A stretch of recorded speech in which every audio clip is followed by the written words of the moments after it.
Hey guys! Welcome to my channel. My name is Raisin and today pag-uusapan natin yung mga basic indicator or basic signals para malaman natin kung the best time na bang pumasok sa isang trade or kailangan na muna nating maghintay at magkaroon ng proper timing sa pagtitrade.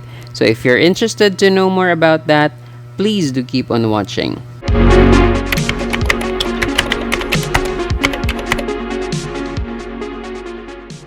So, yung technique na gagamitin natin ngayon ay tinatawag nating EMA, yung the power of EMA. So, ano nga ba yung mga EMA? Ang EMA ay tinatawag nating exponential moving averages. Saan ba makikita yon? So, I want you to look at sa upper left portion ng screen nyo. May nakalagay dyan technical indicator. And you should click that one and just type EMA. Now, may iba't ibang EMA dito, pero ang pipiliin natin is yung moving average exponential or sa ibang term is exponential moving average. Now, i-click nyo yan ng 3 beses. 1, 2, 3. Okay. Now, dito sa right portion ng screen nyo, makikita nyo may 3 EMA na dito. So, I want you to format that one. Meron tayo ditong show, hide, and format. Click nyo yung format. The first one, maglagay kayo ng 20 EMA and change natin into a brighter color para mas mapansin. Ilagay natin yung blue, iakyat natin yung scale para mas maging malaki, mas madali nyo makita. And next is yung EMA 15 na naman, input nyo dyan, 50. Okay, now yung style, piliin natin yung red. Okay, so palakihin din natin yung scale para mas makita nyo. And the last one is i-click natin yung input and i-change natin yan into 100.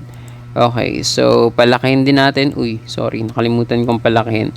Palakihin din natin yung line and i-change natin into a brighter color. Like for example, yellow. Okay, so eto na yung exponential moving average nyo. Yung blue is yung 20, yung 50 is yung red, and yung yellow is yung 100. Now, sir, ano naman ang kinalaman yan sa pagtitrade? And ano naman ang magiging help niyan sa amin na mga baguhan sa pagtitrade? Now, itong moving averages or exponential moving averages ay ang magsisilbing basehan nyo kung maganda na bang pasukin or hindi pa yung trade. Again, don't get me wrong, isa sa mga basic indicators lang ito. Okay? Hindi ito 100% na correct kasi may mga kailangan ka ding i-consider bago ka pumasok. Basic lang ito. And pag-aaralan natin yung mga iba't ibang indicator as the time goes by. So, yeah.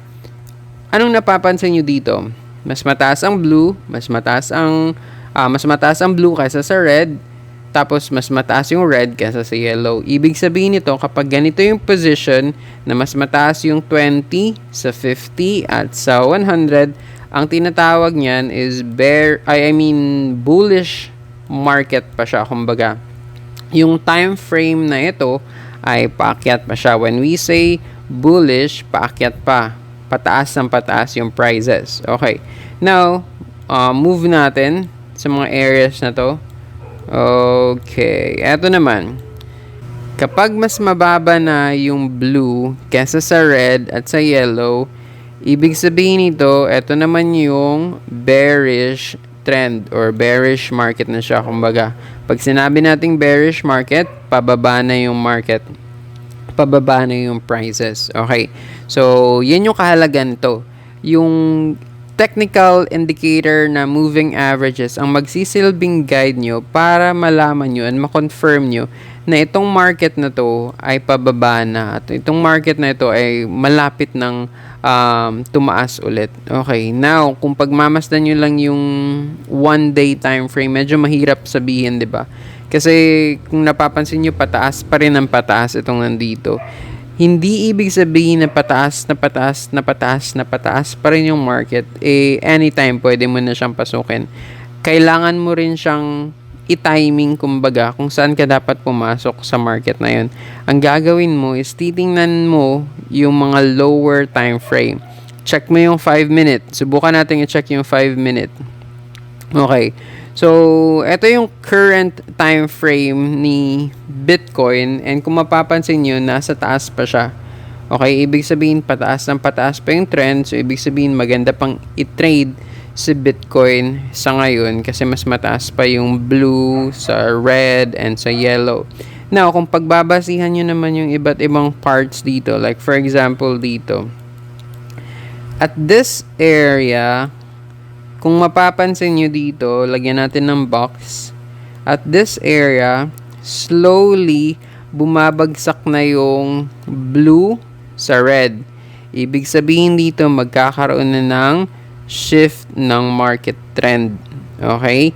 Yung blue ay magko-crossover na sa red at magko-crossover na sa yellow. Ibig sabihin nito, papasok na siya sa bear market.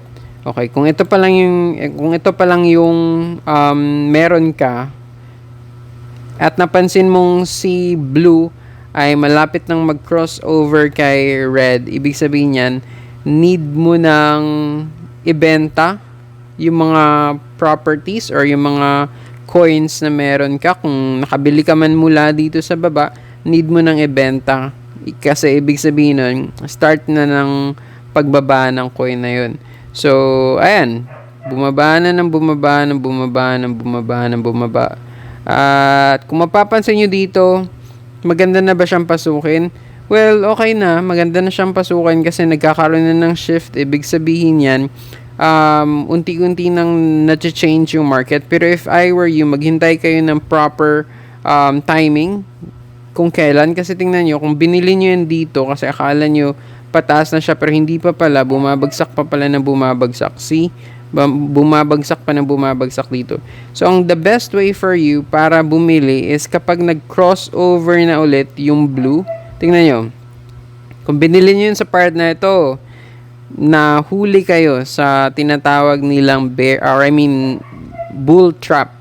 Okay, yung akala nilang pataas na, pero hindi pa pala. So, ito yung kinagandahan ng moving averages kasi ipapakita na sa inyo na, oy, hindi pa dapat. Huwag kang magpalinlang sa mga nakikita mo. Kumbaga, kasi may tendency na babagsak at babagsak pa yan. So, ano napapansin nyo dito? Pataas na ulit yung green. Pero, huwag kayong maging confident kasi hindi pa nag-crossover yung blue. So, hintay lang ng hintay hanggang sa mag-crossover na yung blue. Okay, so tingnan nyo dito, slowly nag-crossover na and hindi pa rin, bumabalik sa dati. So, ang magandang gawin dito guys is i-check nyo kung kailan mako-crossover ni blue si yellow or mako-crossover ni 20 si 100. Okay, kasi kapag nangyari yun na na-crossover na ni 20 si 100, isang malaking chance na yun na magbabago na yung takbo ng market. So, ibig sabihin kapag nag-cross na dito, halimbawa dito na part, okay, nakita mo nang nag-cross si blue kay yellow, ibig sabihin at this area here, pwede ka nang mag-accumulate ng position mo. Nung napapansin mong malapit nang mag-cross, bili ka na ng stocks mo dito. And indeed, lumipad itong area na to. Okay, bumaba man siya dito, pero lumipad pa rin ng lumipad. Okay, so ganyan yung beauty ng exponential moving averages.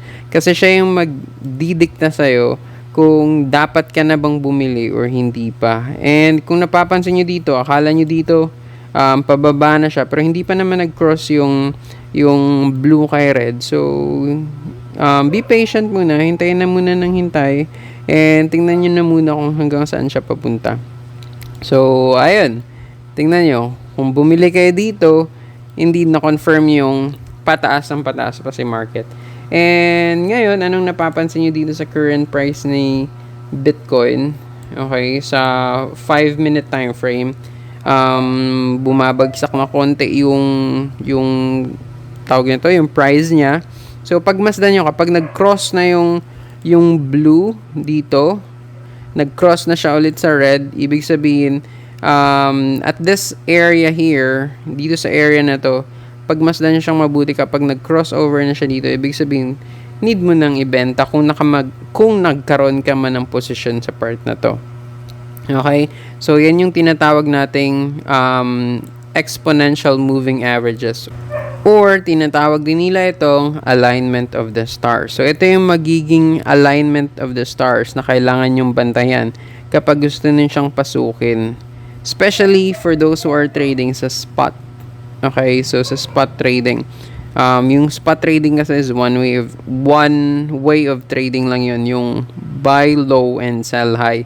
Bilhin mo siya ng mura dito, tapos i-sell mo siya dito sa area na to. So, that's the beauty of moving averages. I hope na paliwanag nating mabuti yun sa inyo, and I hope matandaan nyo yan and magamit nyo yan sa magiging trades nyo sa mga susunod na araw. Again, just a recap. Okay? Magkaroon ulit tayo ng recap. Si Blue, malapit nang bumangga kay Red, and malapit nang bumangga kay Yellow. Anong gagawin? Tama. Iwas na muna kasi ibig sabihin yan, pababa pa siya ng pababa. Kung may position ka dito, benta mo at dito na part.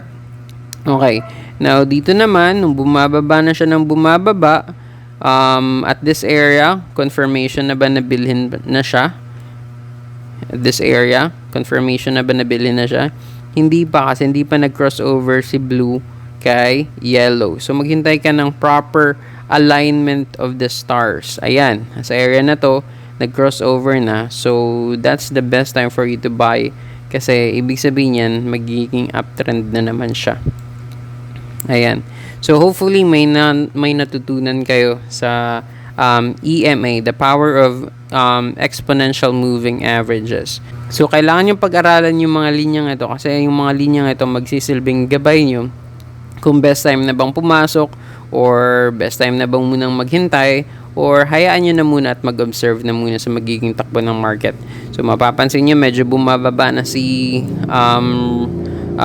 tawag na to, yung prices bumababa na siya konti dito. So, yeah. Pagmasdan nyo lang yan. Okay? So, observe nyo lang yan. Kapag nagkaroon na ng crossover, ibig sabihin for you, time na to sell. And maghintay ka na naman ng tamang pagkakataon kung kailan mo siya dapat pasukin. So, again, thank you sa mga nanood. Sana may natutunan kayo. And kung may mga tanong kayo, please comment it sa comment section below para naman ma-discuss natin sa mga susunod na video. Thank you so much again for watching. Have a great day.